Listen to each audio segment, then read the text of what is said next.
How are you guys doing so far? Yeah? Let's break the ice a little bit. Wait, I just need to get my notes. David, please, on a visit, we have a mutual friend, Eric, who used to be a very big proponent of local culture. And I met David in a house in Malacca. And the one thing he was doing very, very focused on was making a nasi ulam. I don't know if you remember this. You're jolting my memory. Yeah. And so David comes from a Peranakan culture, and at this time, I think they were documenting the nasi ulam. And for those of you who don't know, the nasi ulam is this really elaborate preparation of rice that comes from the Straits Chinese culture. And it's very meticulously prepared because the herbs and the ingredients that go into the rice has to be, what is the word? Hiris? Hiris, so it's like a chiffonade, so it's got to be really, really fine, really, really, really, really fine. And everybody knows if your knife is not sharp for one of these things, then you tend to bruise the herb and it starts to change color, blah, blah, blah. So there's a lot of care and effort that goes into it. And I saw this man, just in the kitchen, and he was like, and he was just really focused on putting this beautiful nasi ulam together. So, David, maybe you could tell us a little bit about what it is you do with regards to culture. Okay, so I was actually born and bred in Singapore, yeah. So this is my background. Went overseas and got my tertiary education and spent like 2 decades overseas. I wanted to come back basically because I wanted to contribute academically back to the Peranakan culture. Tried to make my way back to Singapore, but Singapore wouldn't give me a work permit, and that was how I basically found my way in Malaysia. And I think for what I'm trying to do, there's definitely a lot more here in Malaysia than in Singapore. I think Singapore has a very narrower and less sort of like cultural depth and history. There goes our Singapore funding, I think. I'm just speaking my mind. Yeah. So I've been here for over a decade, and I am really quite happy that I've ended up here. And so I guess that's sort of like the background to why I'm here and what I'm trying to do. I teach at UiTM with the film department, more focused on sort of like cultural studies. So that's my background. Yeah, but you're also very actively involved in promoting and the preservation of culture. Maybe you could tell us a little bit about that. Like what do you actually do with those sort of activities? So one of the courses that I teach at UiTM is a master's course on local wisdom in the arts, and I guess with that course, I'm really actually trying to get the students to think about what is actually happening in Malaysia. How are we actually looking at local culture and what is actually happening? Are we appreciating it enough? It's like, I keep asking them, like, how many of you have actually sat through a wayang kulit performance? And not for this master's course, but more for my undergrad course, which I have like, over 100 students. I get maybe 1-2 hands, in each class that goes up. So it kind of like shows you how much we take for granted a lot of the local arts and culture. And I guess, one of the things I'm trying to do is really to get people to realize what we really have at here and not take so much for granted, and actually for them to also think about how we can actually continue or what we need to do in terms of preservation, in terms of sort of like appreciating the local arts and culture. Yeah, I remember also the reason why I was in Malacca at that time was we were going for a lunch that was hosted by Vanilla, and it was for the Chiti Peranakan dinner. And in the last time we met, I got a book from you about your work with Julie Wong, right? And I can't remember the rest, but it was a documentation, an anthology of sorts of the of Chiti Peranakan cooking. What sparked you to do that? Okay, so that was pretty much like a decade in the making. Yeah, it's like, it took me about 10 years to realize that cookbook. When I first came and started getting to know the Chiti community, I realized that there was no cookbook that was actually done on them. So I approached the community a few times, and I was spurned a few times. Yeah, well, the initial times that I sort of like went to them, they kept saying, "Oh, we want to do it ourselves." So out of frustration, I just told Julie, I'm just going like, let's go to Singapore. Yeah, and of course, when we proposed the idea to Singapore, the Singapore Chittis jumped at the idea. Julie and I actually applied and won the National Heritage Board grant for the cookbook in Singapore. And then when that happened, they dropped us.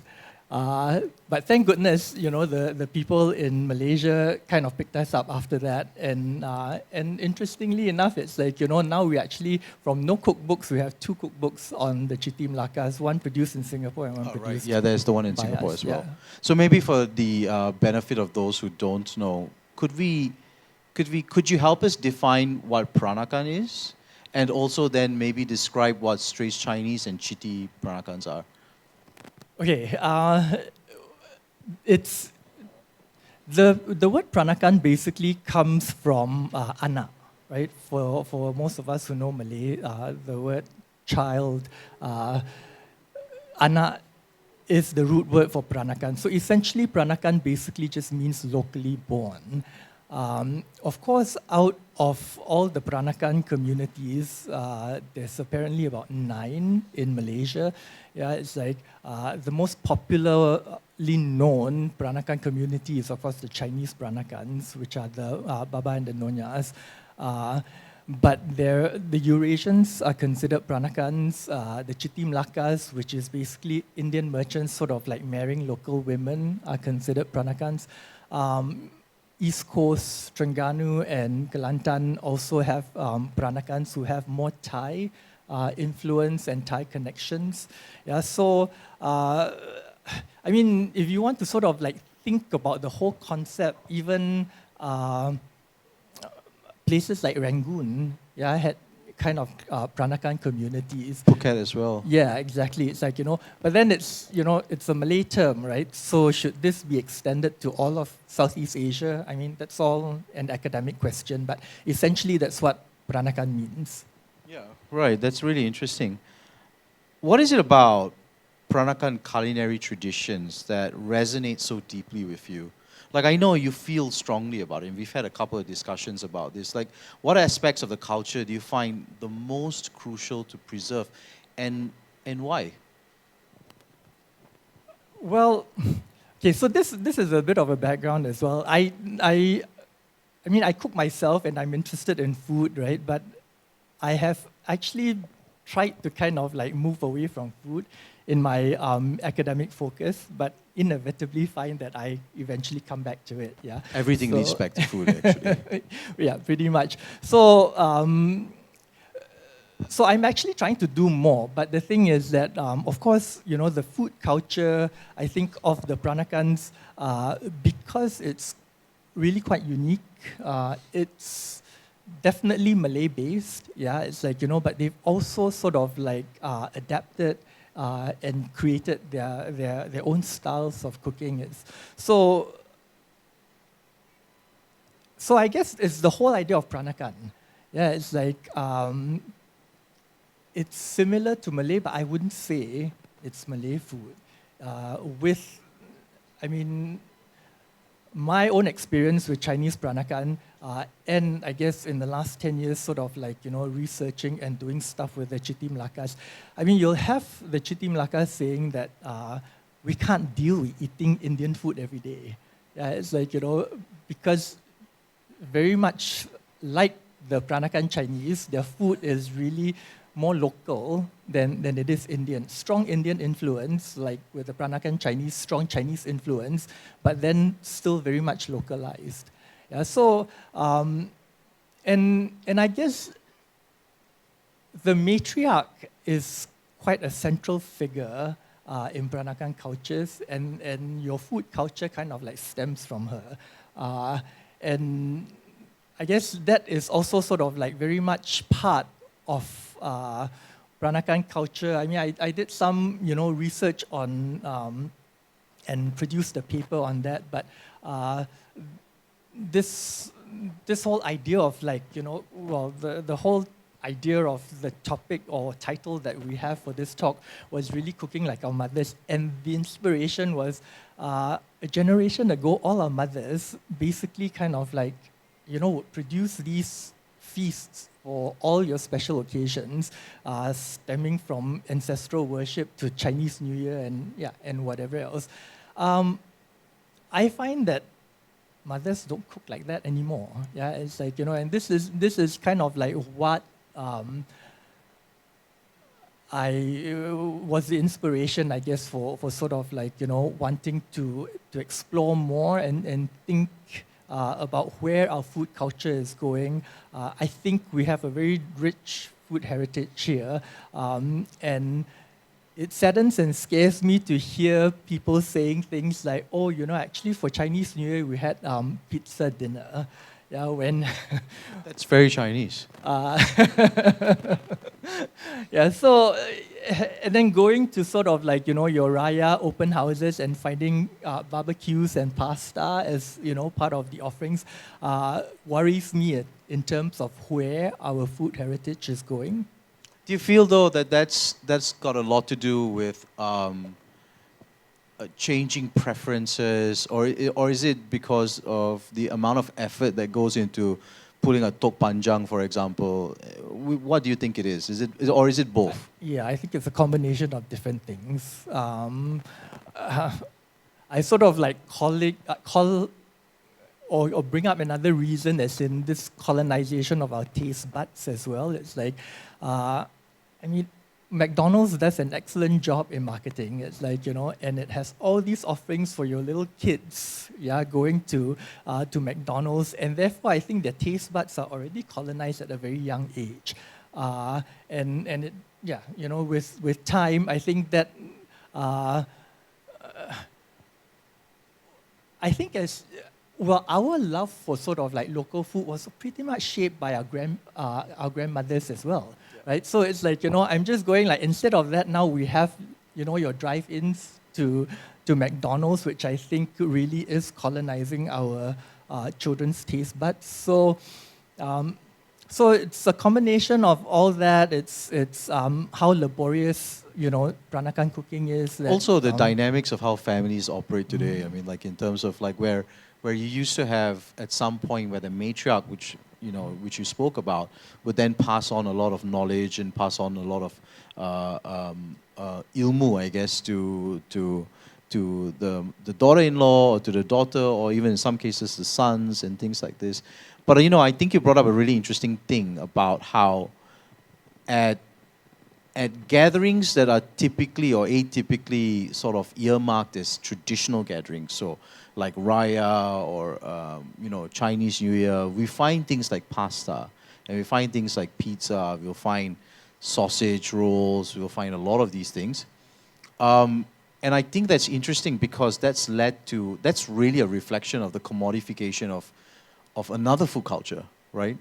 Like pizza is not by any stretch of the imagination something that we would normally eat, but you wouldn't be amiss to find that around the world. Wow, so many so fast. Okay, you wouldn't be amiss to find that around the world, right? So you see that there is a commodification that's happening and leaching its way into our culture.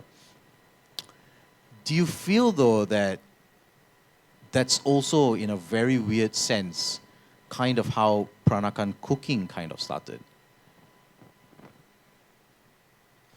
Let me elaborate a little bit. Because Peranakan cooking was this amalgamation of culture, right? And so, being that Chinese cooking is not native to this part of the world, but it was sort of like brought over by tradesmen, by immigrants, and the such, and then it found its way into the local sort of like culture. Do we not also see that maybe KFC is kind of that for us? Like for many years, and you know, and sometimes when I speak to media refuses for me to print this. But when I say when people ask me what do I feel about the Malaysian national dish, and they will say something, or what do I feel is a Malaysian national dish, they expect the answer like nasi lemak or bak kut teh or something like that. And I always say KFC or McDonald's. Simply because you can find more McDonald's than you can find a good nasi lemak. Or you can find more KFC, a snack plate, than you can find a good bak kut teh, right? Because then you'd actually have to travel to Klang to eat a bak kut teh or something. So do you think it's also somewhat similar? Well, definitely. Actually, it's like, if you ask me, the Peranakan culture, or how the Peranakan culture has actually flourished, has been because of colonization as well. Yeah, it's like, and I mean, we also have macaroni, yeah, which is really kind of like Peranakan, part of the Peranakan food culture. So I guess the rate of how that kind of like happened is not quite the same rate as how McDonald's and Kentucky has, basically inundated Malaysia. Yeah. So in terms of sort of like, the cultural influences, yes, it's like, I think it's always been there. Maybe not as in, aggressively penetrated as what McDonald's and Kentucky has been able to do. Does that answer your question? Yeah, I guess it kind of does. But then just leads me to ask another question about, and we're just moving into culture being commodified right now, and you find straight Chinese cooking happens to be one of the better exports, cultural exports, and you find it's easier for you to find like a Baba Nyonya restaurant in Australia or in London or something like this. And in fact, I've met a gentleman who many years ago who used to do a supper club in London, and he called himself something Baba, right? And you find though that do you believe that sometimes when these dishes kind of like cross borders, and then they lose a little bit of itself because it's no longer so tied into like the cultural base here, do you feel like it somewhat dilutes authenticity and it gets kind of like lost? Okay, so I'm just thinking of a comment that was made about Singapore Peranakans not being authentic or really Peranakans because they have a lot of them have converted to Christianity and they've lost ancestral worship and whatnot. So I don't know how people want to sort of like see or think about that, but you also sort of like see how Singapore celebrates Peranakan food culture, which is really not so much tied to these festivities anymore, as compared to your Malacca Peranakan families who might still do the ancestral worship, tikong se and stuff like that. Yeah, it's like and if it loses its significance. So there's that happening. It's like the more scary thing to me now is how Peranakan or Nyonya food is being marketed. The very use of sort of like Nyonya for a restaurant kind of is a marketing ploy. And I walk into Peranakan restaurants these days not recognizing the menu that's in that they have in the restaurant. It's like so the perfect example would be blue rice. Yeah, it's like now people think blue rice is Peranakan. I've never seen blue rice in my life growing up in the Peranakan kitchen. Yeah, it's like we stain our pulot blue for desserts, but we never stain our rice. So the rice you're talking about, the blue rice you're talking about, is the nasi kerabu style Exactly. of It's like, blue you know, rice. So that's not a Peranakan thing. No, So where do you come from? I don't know. It's Oh, like, that's you know, interesting. so this is the commodification that's happening. It's like, you know, I mean, I made nasi ulam one time for a friend, and then he's going like, how come it's not blue? Why I'm is it going- not blue? Yeah. And I'm going like, it's never been blue. Okay, that's interesting. What about like you know, on the East Coast Peranakan, you've got this like That's cow- nasi cow- kerabu. Yeah, it's like, you know. like cow jam, cow yam. Yeah. Which is not blue. That's more green, right? Green, It's like, that's you right. know, So it's but- cooked in herbs, right? Yeah. Yeah, no, that's true. So yeah, you know, so there are all these differences, and I mean, when you want to talk about authenticity, it's like, you know, that's the thing that I sort of like, you know, have issues with, with this whole commodification of, you know, the Peranakan culture. I mean, there is your little Nyonya too, you know, was very much commodified. It's like, I don't think that was a really good representation of Peranakan culture at all. But I also have to admit that it probably gave the visibility to the culture that, you know, we otherwise would not have had. I was about to throw that one in. Do you think though, like because of this commodification, which means that there is greater accessibility, that then kind of relates to the survival of you know, a culture in general, but also that how static is culture and how dynamic is culture, right? Like, because culture changes. Okay, so when we talk about authenticity, it's like, you know, where's your reference point? Yeah, it's like, you know, because really culture is a continuum, right? It's like, you know, so when you want to say that something is authentic, at what point is your reference point for it to be authentic? So I'm sure the Nonyas were adapting. Yeah, it's like, you know, so this is the thing. It's like, you know, and now blue rice is probably gonna be, you know, part of Peranakan food, right? It's like, but yeah, but that's the dilemma, I guess. It's like, you know, with this authenticity question.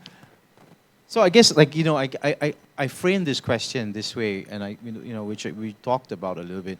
So does the push for authenticity sometimes freezes a dish in time, and therefore a culture in time, and preventing it from adapting as how it would, you know, naturally or organically kind of grow? Okay, so let me sort of like give you an example. Yeah, it's like, so krabus. In the south, krabus are not popular. Yeah, it's like it's more a northern thing. So more with the Penang Peranakans, you have a lot more krabu dishes. So I was actually introduced to krabus when I was living in Australia, and started sort of like, you know, just picking up a few krabu recipes. You ate a kerabu when you were in Australia? Not here. No. This is just picking up from recipe books. okay, It's like, you know, and doing my own. It's like, yeah. And subsequently, it's like, you know, I just thought that, oh, this is just so refreshing. It's like, you know, now whenever I cook a meal, a Peranakan meal, I will have a krabu recipe and I create my own krabus. It's like, you know, from just basic ideas. So I guess that is my own adaptation. Yeah, it's like, which I guess no one has actually questioned that it's not Peranakan. But That's because we all trust you. yeah, exactly, right? So, so I'm sure the Nonyas were doing the same, right? It's like, you know, so at which point do we sort of like say it's authentic? Yeah, what is authentic? Yeah. I mean, because I mean, if you think about it, like just drawing a parallel, my grandmother on my mother's side is Malayali, right? And so she came from Kerala in India, and when she was living here in PJ, there were about 4 or 5 other Malayali ladies, matriarchs, right? And all of them cooked avial in completely different ways, right? So which one is authentic? Well, see, this is the other thought I had as we were sort of like having some of these discussions earlier as well. With Peranakan families as well, it's like, you know, Peranakan dishes vary family to family. It's like, this is part of the community, and then they'll go around sort of like criticizing, that baklava, is not authentic, or it doesn't, taste as good. Each family do their own thing. And somebody, I think, in our Peranakan community was saying that, if you find that your recipe is the same, you probably stem from the same family, who has sort of like done it this way. So, so there's actually a lot of variations as well within the community. Yeah, and it's like, so again, you sort of like, brings me to sort of like the point, is this, question of authenticity, really, there is really nothing authentic. But then how then would we then justify something? Can you imagine coming to a home and hoping for an as authentic as possible Peranakan meal, and then maybe there's a kerabu bolognese? Like where do we draw that line? And where do we draw that line? And just how detrimental or how building is it towards a culture? And in sort of like concluding that question, do we need to shift our stance on what we feel culture should be like? Yeah, I don't know how we should draw that line. Yeah, but you have a point. I mean, that's the paradox, right? It's like, and same thing with me with blue rice, right? It's like I'm kind of just going like, well, that's not Peranakan, but but culture continues to change, right? No culture is static, and what do we say to people who adapt and who innovate and who make changes? If we get locked by, sort of like what is supposed to be, it's like, I think that also brings its own death. Yeah. So I don't know how to answer that question. No, it's really interesting, right? I mean, like we've all got this fixation on like what is culture, and for us, culture needs to stay in one place, only as a sense of security. But I think what we don't also realize is that we are part of active growing culture, and that active growing culture is what we contribute to it, and so sometimes when we consider culture, we tend to miss out our contributions to it, which makes it very interesting. Thank you so much for very enlightening conversation. Thank you for having me. It's gone in a direction that I was not expecting it to be. We've got a couple of interesting questions, and I guess let's see if we can tackle some of them. This one on purism. There's a fine line between purism and preserving our culture. How can we manage this delicate dynamic? I think we spoke about this a little bit, but maybe you want to chime in one more time. Like I said, my krabu sort of like example. I try, I guess, to be as purist as I can, as my sort of like agenda and mission to try to preserve the culture, but I can't stand against the stuff that goes online. Yeah, it's like, I mean, people who sort of like pass off reproductions as antiques and stuff like that. So sometimes I also have problems with my students in terms of the information that they get. It's like, and I'm just going like, well, how do they know better? Because they didn't grow up in the culture, right? They didn't grow up like I did in the culture, and I know what is authentic and what's not. So, yeah. Yeah, I think that's interesting also, because it's a very good question, by the way, but I think, and I think it's a more pertinent answer. But I also think, like, to assume that one single individual must stand for the entire culture and every facet of that culture would then also be quite myopic, because, you're just like one person. Let's move to the next one. Isn't the openness to diversity and adaptation across cultural pollination the reason we are here? Why stop or start preservation now? Ooh, that's deep. Well, I was also sort of like thinking about this as we were sort of, discussing what we're gonna be talking more today. And and I was kind of also asking, how valuable is history? It's like, so with this question, it's like, should we throw history out, that history has no value at all? I think that is a question for you to sort of like answer for yourself. But for me, at least with the Chiti Melaka cookbook, it was an exercise of documenting at least for the community and for posterity, that we at least just have something. A reference point. Exactly. Yeah. It's like, and however you want to take that, it's like, at least now we have something that we can sort of like Absolutely. say there's A little reference dot point. in that whole history Exactly. line. There's a Exactly. piece to refer to. We're going to do just like one last question because we're running out of time. It's been very fascinating. Would there be a course or classes that you conduct to learn more about Malaysia's cultural preservation? If there's one, could we attend those classes? Oh, ni kena bayar ni.